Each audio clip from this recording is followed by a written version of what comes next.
Doctor Mohammad Omar जो I-20 car चला रहा था वो फरीदाबाद मॉड्यूल में फरार चल रहा था। उसके जो साथी थे डॉक्टर मुजम्मिल, डॉक्टर आदिल, जिन्हें पुलिस ने गिरफ्तार कर लिया था। फरीदाबाद के इलाके से जिस घर को किराए पे लिया था डॉक्टर मुजम्मिल ने, वहां से 3000 किलोग्राम अमोनियम नाइट्रेट रिकवर किया गया था, हथियार रिकवर किए गए थे। लेकिन जब पुलिस ने डॉक्टर आदिल को सहारनपुर से पकड़ा, डॉक्टर मुजम्मिल को पकड़ा, उसके बाद उनके एक और साथी डॉक्टर मोहम्मद ओमर की तलाश की जा रही थी। और देखिए यही डॉक्टर ओमर निकलकर सामने आता है जिसने एक तरह से कह सकते हैं इसे फिदाइन हमला कीजिए कहिए या फिर इसे सुसाइड ब्लास्ट कीजिए, जिसके जरिए उसने कार का इस्तेमाल किया, I-20 कार का, जिसमें विस्फोटक रखा था और उसे दिल्ली के लाल किले के पास आकर सुभाष मार्ग के रेड लाइट पर उड़ाता है, धमाका करता है, जिसमें कई लोग मारे जाते हैं, कई लोग घायल हुए हैं। और इसकी इंटेंसिटी इतनी ज़्यादा थी, करीब 150-200 मीटर के दायरे में कई लोगों को नुकसान हुआ है, कई लोग इसमें घायल हुए हैं। और इसके बारे में अब ये तस्दीक हो गई है कि जो गाड़ी चला रहा था, जिसने धमाका किया था, वो कोई और नहीं बल्कि डॉक्टर मोहम्मद ओमर ही था। कुल मिलाकर देखा जाए तो एक जो मॉड्यूल है जिसके तार ना सिर्फ फरीदाबाद बल्कि सीधे जम्मू कश्मीर से जुड़ते हैं, और जम्मू कश्मीर से जुड़ने का मतलब साफ है कि वहां से जो निकलकर बात सामने आई है, चाहे डॉक्टर मुजम्मिल हो, चाहे डॉक्टर आदिल हो, ये जैश ए मोहम्मद और लश्कर को जिंदा करने के लिए काम कर रहे थे। ISI के जरिए, ISI की सरपरस्ती में, चाहे लश्कर हो चाहे जैश ए मोहम्मद हो, जो भारत के अंदर दहशतगर्दी फैलाते हैं, उन्हीं को एक्टिवेट करने के लिए एक स्लीपर सेल तैयार किया गया था, जिसमें व्हाइट कॉलर डॉक्टर्स को इस्तेमाल किया गया था। पढ़े लिखे हाईली एजुकेटेड लोगों को, युवाओं को इसमें गुमराह किया गया, उनका माइंड वॉश किया गया। और जो डॉक्टर आदिल हैं, डॉक्टर मुजम्मिल हैं, उन्होंने मिलकर अपने सोशल मीडिया के जरिए कई और लोगों को जोड़ा था, और उसी के तहत डॉक्टर मुजम्मिल हो, डॉक्टर आदिल हो, सहारनपुर पहुंचे, फरीदाबाद पहुंचे, अपने इस मॉड्यूल में उन्होंने अलग अलग लोगों को शामिल किया। अब पुलिस आगे की तफ्तीश कर रही है, क्योंकि जो ये मॉड्यूल है एक तरह से काम कर रहा था जिसमें कई सारे इनके प्लान्स थे। आप सोचिए कि जैसे ही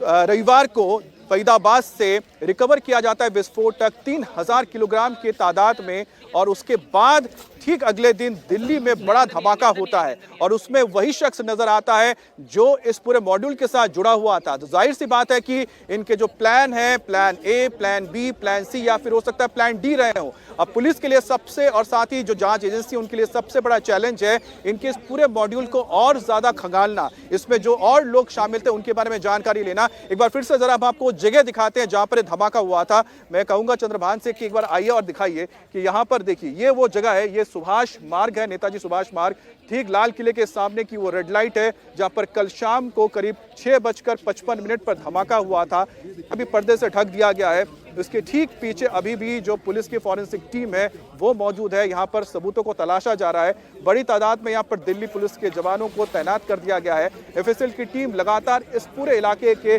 150 से 200 मीटर के दायरे में सबूत इकट्ठा कर रहे हैं, और उसी में जो सबूत इकट्ठा किए गए उसमें जो पहली रिपोर्ट निकलकर सामने आई उसमें बताया जा रहा है कि अभी जो पुष्टि नहीं की गई है कि इसमें अमोनियम नाइट्रेट का इस्तेमाल किया गया था और अमोनियम नाइट्रेट के जरिए धमाका किया गया था। अब सोचिए कि जहां पर यह धमाका हुआ,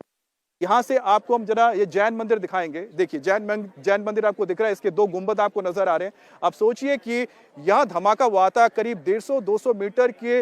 ऊपर जाकर यहां पर इसके गाड़ियों के पार्ट्स गिरे, और साथ ही साथ जो लोग मंदिर के आसपास मौजूद थे उन्होंने कल जो भयावह दृश्य देखा था उसके बारे में बताया था कि लोगों के बॉडी पार्ट्स तक लोगों ने सामने देखे थे। तो कुल मिलाकर देखा जाए, जो दिल्ली ब्लास्ट में जो सबसे बड़ी खबर इस वक्त निकलकर सामने आई है उसमें सबसे अहम है वो शख्स जो ये I-20 कार चला रहा था, जिसका नाम है डॉक्टर ओमर मोहम्मद। डॉक्टर ओमर मोहम्मद वो शख्स है जो दिल्ली के पास फरीदाबाद के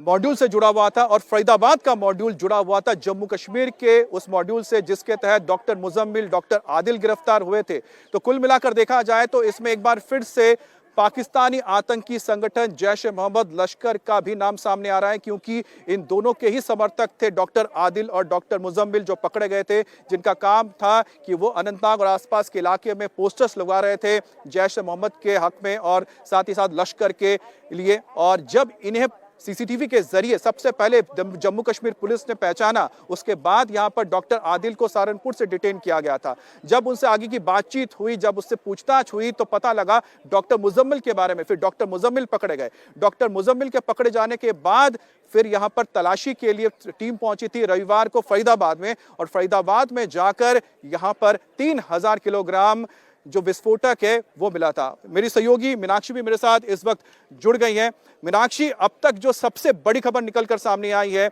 वो है i20 कार जो चला रहा था, उसका नाम है डॉक्टर उमर मोहम्मद, जिसकी पहचान हो गई है और उसकी तस्वीरें भी इंडिया टीवी पर हमने एक्सक्लूसिव दिखाई हैं। अभी तक के जितने भी लिंक स्टैब्लिश हो पाए हैं हमें, तो लिंक को देखने के बाद इतना तो समझ में आ रहा है ये सभी एक ही मॉड्यूल से जुड़े हुए थे, जिसे हम डॉक्टर मॉड्यूल का नाम भी दे सकते हैं। आप देखिए, फरीदाबाद में पहले एक मॉड्यूल बर्स्ट किया गया जिसमें 2900 किलो विस्फोटक सामग्री बरामद हुई और ये केमिकल था। इससे ये तो समझ में आ रहा था कि कोई बड़ी आतंकी घटना को अंजाम देने की फिराक में थे। हालांकि अभी तक कोई ऑफिशियल स्टेटमेंट ये जारी नहीं किया गया कि ये एक आतंकी घटना है या ये एक फिदायीन हमला है, लेकिन जितने भी आप लिंक स्टैब्लिश करेंगे तो उसमें एक एहसास यही होगा कि ये जम्मू कश्मीर के पुलवामा से लेकर, अनंतनाग से लेकर, सहारनपुर में हुई गिरफ्तारी से लेकर, फरीदाबाद में हुई रिकवरी से लेकर और कल रात जिस तरीके से यहाँ पर धमाका हुआ है, ये सब एक से दूसरी कड़ी जुड़ते हुए चले आ रहे हैं। अब जिस डॉक्टर उमर मोहम्मद की आपने बात की, ये लगातार फरार चल रहा था और इसकी तलाशी का अभियान लगातार पुलिस भी चल रही थी, जिसमें JNK पुलिस और फरीदाबाद की क्राइम ब्रांच भी शामिल थी। कल अगर आपको ध्यान होगा, जब फरीदाबाद की क्राइम ब्रांच ने प्रेस कॉन्फ्रेंस की थी, तभी उन्होंने कहा था कि अभी कुछ और रिकवरीज हो सकती हैं, कुछ और लोगों पर शक उनका बना हुआ है और उनकी तलाशी का अभियान जारी है। इतने में कल देर शाम यहाँ से जो घटना सामने आई वो ये बताती है कि एक i20 कार जिसके अंदर एक व्यक्ति मौजूद रहता है, हमारे संवाददाता कुमार सोनू ये जानकारी दे रहे हैं कि उस